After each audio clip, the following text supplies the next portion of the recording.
Shalom, salam damai sejahtera dalam Tuhan Yesus Kristus. Puji Tuhan, hari ini kita akan membahas sebuah topik yang menarik, topik yang mulai beberapa waktu yang lalu sempat dibahas oleh orang-orang percaya, khususnya ada kaitannya dengan pemberitaan Injil. Yang akan kita bersama-sama bahas hari ini adalah menginjili orang mati. Wah, ini menarik ini ya, karena masih ada kesempatan bagi yang belum pernah menyampaikan Injil kepada orang dikasihnya karena takut, karena tantangan, karena resiko yang harus diambil, masih ada kesempatan. Ketika orang yang menjadi tujuan Injil kita ini belum pernah mendengar Injil, kemudian mati, kita masih bisa menyampaikan Injil kepada mereka. Berarti nanti kita tunggu mereka mati saja, agar kita bisa memberitakan Injil, tanda kutip, tanpa perlawanan. Mungkinkah demikian? Mari kita bahas sama-sama, saudara ya. Nah, menginjili orang mati itu, nah, ini adalah sebuah konsep ya. Apa maksudnya menginjili orang mati? Menginjili orang mati itu adalah sebuah usaha menyampaikan berita Injil kepada roh-roh orang mati untuk membawa ke dalam pertobatan dan penyelamatan. Ini kelompok tertentu yang mempercayai hal ini dan mengembangkannya, ya, menganggap bahwa orang yang sudah mati pun masih punya kesempatan untuk mendengar Injil, untuk meresponinya, dan untuk percaya, dan kemudian diselamatkan dan masuk ke dalam surga.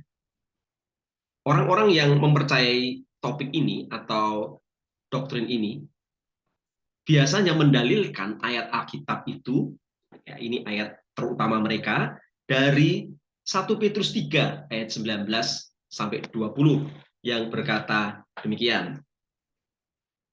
Dan di dalam roh itu juga ia pergi memberitakan Injil kepada roh-roh yang di dalam penjara, yaitu kepada roh-roh mereka yang dahulu pada waktu Nuh tidak taat kepada Allah. Ketika Allah tetap menanti dengan sabar waktu Nuh sedang mempersiapkan bahteranya, di mana hanya sedikit, yaitu 8 orang yang diselamatkan oleh air bah. Nah, ini ayat kunci mereka biasanya yang mendalilkan atau merumuskan atau mempercayai bahwa orang-orang yang mati masih punya kesempatan untuk menerima Injil dengan kita memberitakan Injil kepada mereka. Lalu dalam konteks yang sama 1 Petrus 4 ayat 6 berkata demikian. Itulah sebabnya maka Injil telah diberitakan juga kepada orang-orang mati, supaya mereka sama seperti semua manusia dihakimi secara badani, tetapi oleh roh dapat hidup menurut kehendak Allah. Sebagai referensi, seringkali mereka mengutip dalam Perjanjian Lama, yaitu 1 Samuel 28 ayat 1 sampai 25. Ini kisah tentang bagaimana Saul memanggil roh Samuel. Samuel sudah mati pada waktu itu ya, melalui seorang peramal, perempuan peramal di Endor. Dalam cerita itu, Saul yang roh Allah sudah dicabut daripadanya, ya, penyertaan Allah, kemudian kuasa Tuhan sudah undur daripada Saul, kebingungan karena Saul mendapati mereka sedang diserang oleh orang Filistin.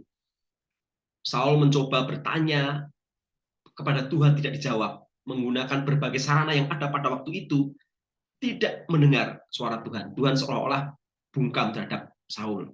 Lalu Saul menyuruh orang memanggilkan atau mencari seorang perempuan pemanggil arwah. Nah, kemudian singkat cerita nanti roh Samuel itu keluar, kemudian menyampaikan firman yang ternyata adalah nubuatan penghukuman bagi Saul sendiri. Nah, ini memang ini penafsiran tersendiri ya. Nanti ada diskusi juga ini ya. Apakah itu roh Samuel, apakah itu roh iblis yang menampakkan diri seperti Samuel, apakah itu seizin Tuhan dan sebagainya. Nah, tapi biasanya penganut penginjilan orang mati ini mengambil referensi dari 1 Samuel ini, bahwa itu dalam Alkitab yang lain pernah terjadi. Dalam teks yang lain, dalam Perjanjian Lama juga pernah terjadi bahwa roh-orang yang sudah mati bisa kembali lagi berkomunikasi dengan orang hidup. Tapi benarkah demikian? Nah, saudara ya, mari kita lihat konsentrasi dalam penafsiran 1 Petrus ayat pasal 3 ayat 19 sampai 20. Nah, kita harus tahu konteksnya dulu. Ya, konteks itu sangat penting dan tidak boleh konteks itu diabaikan. Kepentingan konteks itu mutlak bagi sebuah penafsiran sebuah teks ya. Nah, contoh ini ya, saudara, baru-baru ini kan geger kasus Verdi Sambo. Ya, oke, dalam persidangan itu terungkap ya, kesaksian satu dengan yang lain berbeda-beda. Ya, kesaksian terdakwa utama Sambo berkata, saya tidak pernah menyuruh menembak ini anak buahnya yang suruh menembak itu ya. Saya hanya bilang hajar, weh, hajar, weh, gitu ya. Sementara yang si Richard Eliezer dia berkata, Bapak menyuruh menembak, tembak, weh, nah, begitu ya. Nah, sebetulnya walaupun yang dikatakan oleh Verdi Sambo itu hajar dan Icat mengaku tembak, maknanya sama saja dalam konteks itu. Ya, kalau kita lihat konteksnya, kenapa? Sekalipun dia menggunakan kata hajar, tapi konteksnya mendukung bahwa itu disuruh menembak. Itu. Andai pun itu benar ya, kesaksian dari terdakwa itu ya. Andai kan itu benar, itu tetap salah. Tetap, maksudnya tetap gini, tetap jelas itu perintah untuk menembak. Ya, karena kata hajar itu tidak bisa berdiri sendiri, dia harus hidup di dalam konteksnya. Nah, contoh ya, kata yang sama dipakai ketika kita makan rame-rame. Kita makan rame-rame, sudah sangat lapar, disajikan makanan, kemudian salah seorang yang mentraktir berkata, ayo kita hajar. Nah, artinya disantap ya, dimakan itu. Itu bukan diajar dipukuli, bukan, disantap itu. Atau ketika seorang main catur, musuhnya sudah terdesak, kemudian di pukulan terakhir, oke, hajar, skakmat. Nah, gitu ya. Artinya hajar untuk skakmati, untuk mengalahkan, untuk pukulan terakhir. Nah, itu bisa juga ya. Jadi kata hajar itu bisa bermakna macam-macam sesuai konteksnya. Secara umum memang menghajar itu memukul atau mendesak atau menganiaya orang lain. Itu. Tetapi ketika konteksnya hidup dalam sebuah konteks, kita tidak boleh lepaskan dari konteksnya. Sama seperti ini ya, yang disebutkan tanda kutip penginjilan orang mati tadi, ya dalam 1 Petrus 3 ayat 19 sampai 20 tidak boleh dilepaskan dari konteksnya. Konteks dari 1 Petrus itu adalah topik tentang penderitaan yang ditemukan di 5 pasal di kitab ini. Tidak ada surat yang lain yang membahas lebih banyak tentang penderitaan daripada 1 Petrus 5. Ya, Petrus menyajikan mengutarakan tentang banyaknya penderitaan. Tetapi di satu sisi Petrus juga menyajikan harapan Kristen. Ya, contohnya di pasal 1 ayat 3 ya, dan menekankan perilaku Kristen yang patut diteladani. Sekalipun pendengar pada waktu itu menderita, susah, sengsara, itu konteks pada waktu itu ya, tetapi selalu ada harapan, selalu ada jalan keluar, selalu ada kemenangan bagi orang-orang yang setia. Dan dalam konteks itu, Paulus menasihati pendengarnya. Ya, judul di dalam tema teks ini kan menderita dengan sabar. LAI membuat judul itu membantu kita ya, itu membantu bagus juga ya. Jadi jemaat sekalipun dalam penderitaan, sekalipun dalam pergumulan, ya, bahkan Kristus pun juga mengalami seperti itu, ya kan? Kristus pun juga mengalami penderitaan yang sama. Bahkan seharusnya dia tidak mengalami seperti itu. Dia tidak layak menerima penderitaan seperti itu. Ayat yang ke-19 ya. Dan di dalam roh itu juga ia pergi memberitakan Injil pada roh-roh yang di dalam penjara, ayat 20, yaitu pada roh-roh mereka yang dahulu pada waktu Nuh tidak taat pada Allah, ketika Allah tetap menanti dengan sabar waktu Nuh sedang mempersiapkan, ayat yang ke-18 ya, mulai ya, 18. Sebab juga Kristus telah mati sekali untuk segala dosa kita.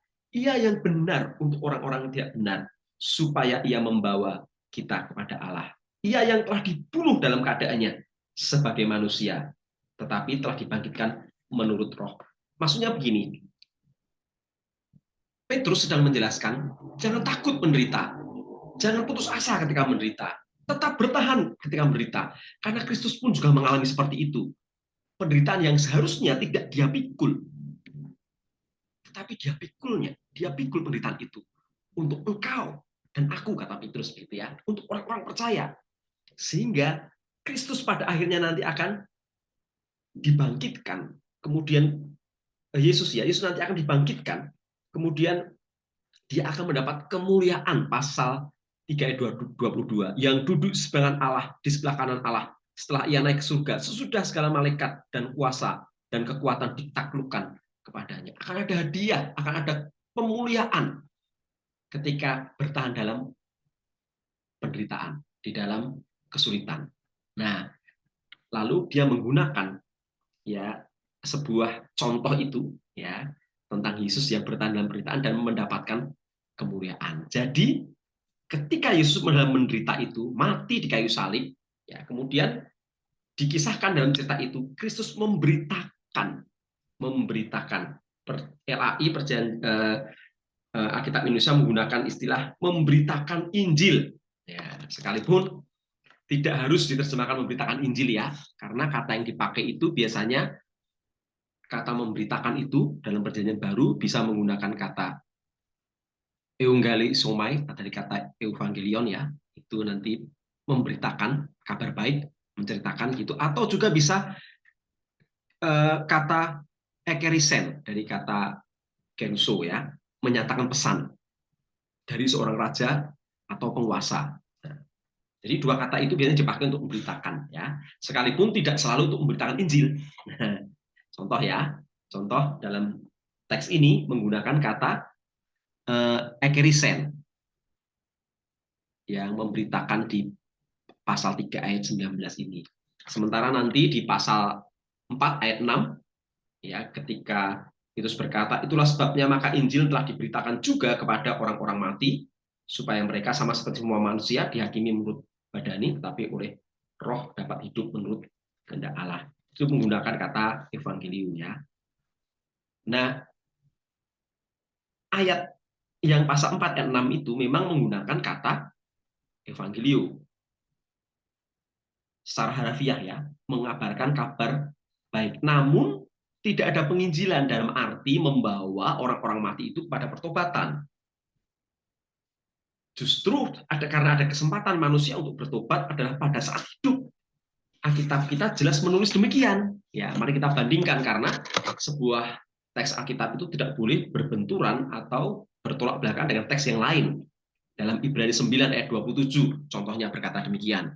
Dan sama seperti manusia ditetapkan untuk mati hanya satu kali saja dan sudah itu dihakimi. Berarti hanya mati sekali kemudian nanti dihakimi. Tidak ada kesempatan yang sudah mati itu nanti akan mendapatkan kabar Injil dan bisa diselamatkan di situ. Nah, kematian hanya satu kali sudah itu dihakimi. Ayat ini menutup kemungkinan adanya keselamatan karena penginjilan di alam kematian. Maka kalau kita membaca ayat ini dalam konteksnya, ya pasal 3 dan pasal 4 itu, ya kita harus memahami bahwa kata Injil yang dimaksudkan, ya tidak bermakna sebagai menginjili dalam artian memuridkan, ya dan membawa orang yang diinjili tersebut masuk dalam pertobatan untuk menerima keselamatan. Ya seringkali kata evangelion itu bermakna hanya sebagai pemberitaan kabar baik saja. Kalau sudah lihat penggunaan awal-awal dalam perjanjian lama ya, karena nanti diterjemahkan dari Septuaginta, itu juga menggunakan kata evangelio ini, itu sebetulnya hanya sebuah kabar saja ya, sebuah kabar, sebuah berita. Itu tidak selalu ini berita Injil tentang kebangkitan dan kematian dan kebangkitan Kristus dan keselamatan yang ada di dalamnya.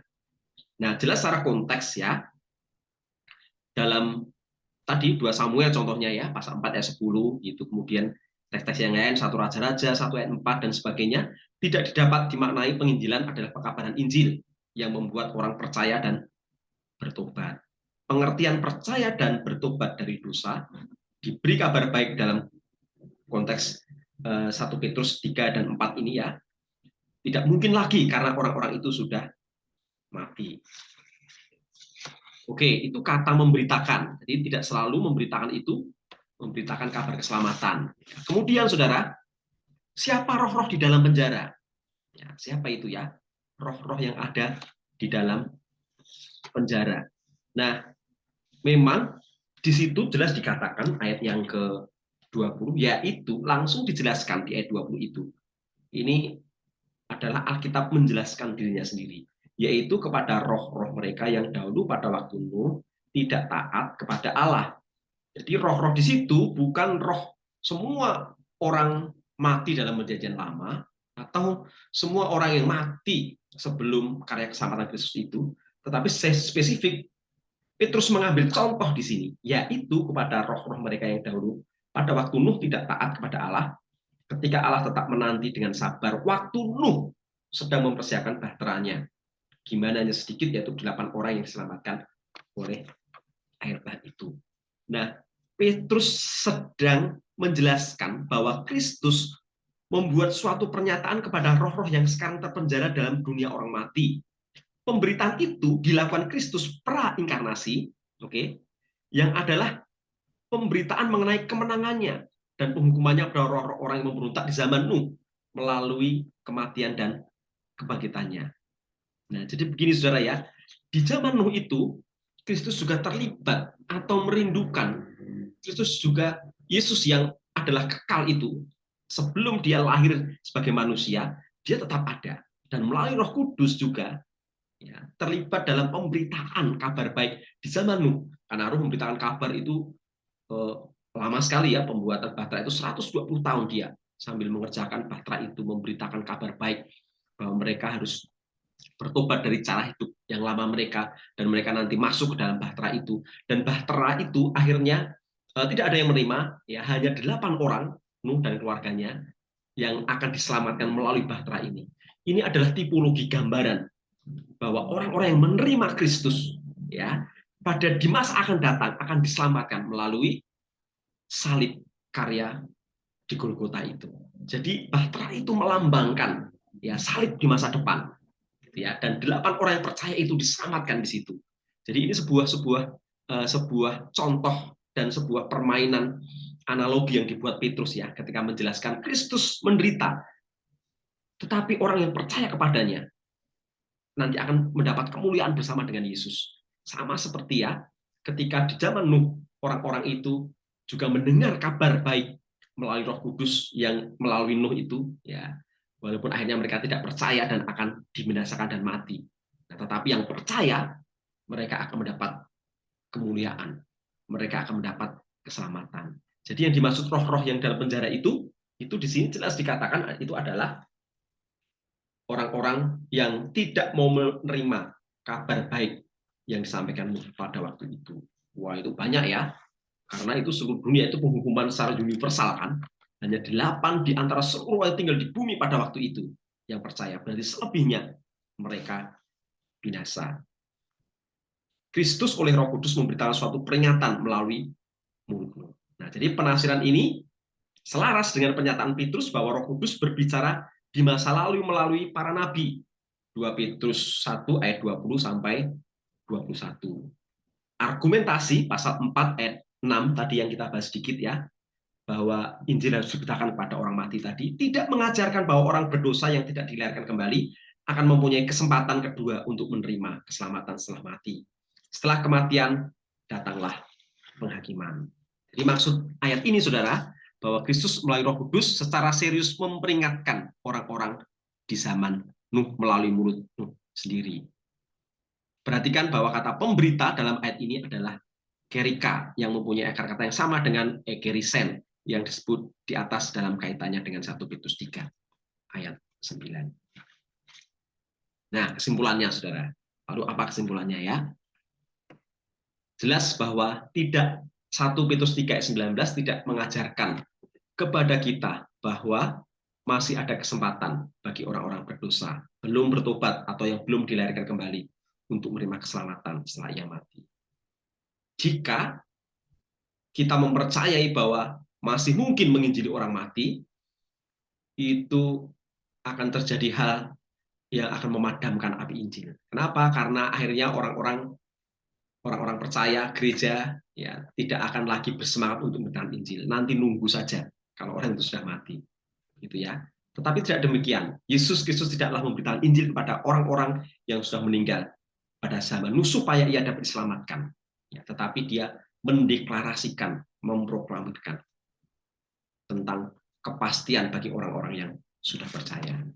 Yang kedua, pengertian percaya dan bertobat dari dosa jelas sudah tidak mungkin lagi karena orang itu sudah mati.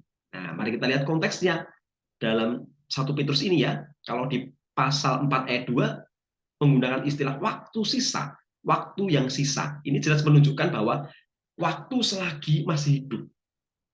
Mumpung seseorang itu masih hidup, mari kita beritakan Injil kepada mereka. Karena ketika seorang itu sudah mati, sudah tidak ada kesempatan lagi bagi kita gereja untuk memberitakan Injil. Lihat orang-orang sekitar kita, keluarga kita, teman-teman kita, kenalan kita, sahabat-sahabat kita, orang tua kita mungkin, saudara-saudara kandung kita mungkin, yang belum percaya Tuhan. Masih ada waktu sisa bagi mereka. Kalau mereka masih hidup, berarti itu waktu sisa yang ada pada kita untuk kita menyatakan Injil kepada mereka. Nah, kiranya ini dapat membantu kita untuk mengerti bahwa mari kita mengasihi orang-orang sekitar kita selagi masih ada kesempatan bagi mereka. Karena jika seseorang sudah mati, tidak ada lagi konsep menginjili orang-orang atau roh-roh orang mati. Mari kita berdoa. Tuhan, terima kasih kami belajar firman-Mu yang singkat pada hari ini. Itu menolong kami untuk kami tetap bersemangat menyampaikan kabar baik bagi orang-orang sekitar kami. Karena ketika mereka masih hidup, ketika kami masih bisa berjumpa dengan mereka, itulah waktu sisa yang Tuhan berikan kepada kami. Itulah waktu yang sangat berharga untuk kami memberi kesaksian kepada mereka bahwa keselamatan hanya dalam Engkau. Terima kasih Tuhan Yesus. Tolong kami agar kami tidak terumbang-ambing melalui pengajaran yang tidak benar, pengajaran sesat, masih mungkin melakukan penginjilan pada orang-orang mati. Itu tidak mungkin Tuhan. Tolong kami untuk kami mencintai orang-orang masih hidup, karena orang-orang yang sudah mati itu sudah menjadi urusan Tuhan. Dalam nama Yesus Allah kami yang setia kami berdoa. Amin. Amin. Baik, terima kasih. Sampai ketemu. Shalom. Tuhan memberkati.